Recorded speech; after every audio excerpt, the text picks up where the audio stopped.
Assalamualaikum warahmatullahi wabarakatuh. Perkenalkan, nama saya Sahrul Alfitra Ngabito. Saya dari kelas 1 CPGSD Fakultas Ilmu Pendidikan Universitas Negeri Gorontalo. Pada video kali ini, saya akan menjelaskan tentang peran pendidikan terhadap kasus korupsi.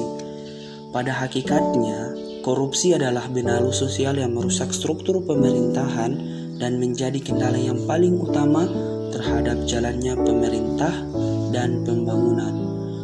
Pemberantasan korupsi bukanlah hal yang mudah untuk dilakukan, khususnya di Indonesia. Tindakan korupsi telah merajalela masuk ke seluruh aspek kehidupan manusia.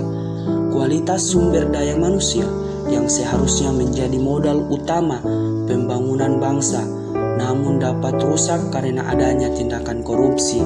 Tidak hanya itu, hal ini juga dapat mengakibatkan rusaknya moral bangsa Indonesia.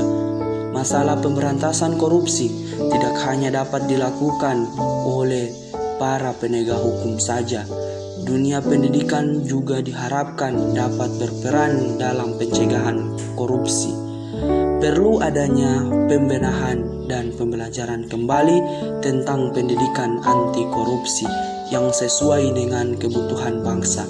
Oleh karena itu, maju mundurnya suatu bangsa sangat bergantung pada perkembangan pendidikan. Di tahun 2020 ini, di saat Indonesia sedang mencoba menghadapi pandemi COVID-19 dan jungkir balik untuk bertahan hidup di tengah pandemi ini,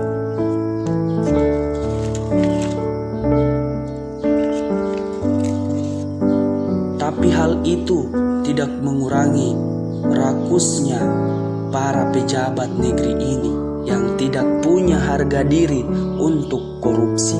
Contohnya Menteri Sosial yang telah bersumpah untuk membantu masalah sosial masyarakat beserta jajaran pejabat di Kemensos malah meminta Rp10.000 kepada para vendor dari setiap paket bantuan sosial.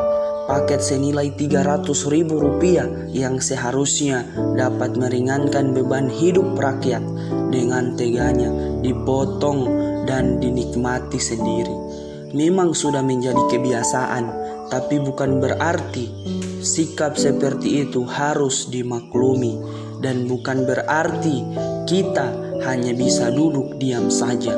Kasus korupsi di tengah pandemi ini membuktikan bahwa nilai moral para pejabat maupun politikus ini memang berada di titik terendah. Bahkan pandemi yang membunuh dan menyengsarakan banyak orang justru tidak mengurangi rakusnya para pejabat dan politikus. Untuk itu, peran dunia pendidikan sangatlah penting agar dapat menekankan penanaman moralitas yang dapat membentuk pribadi seseorang agar selalu jujur, adil, dan memiliki rasa tanggung jawab yang tinggi.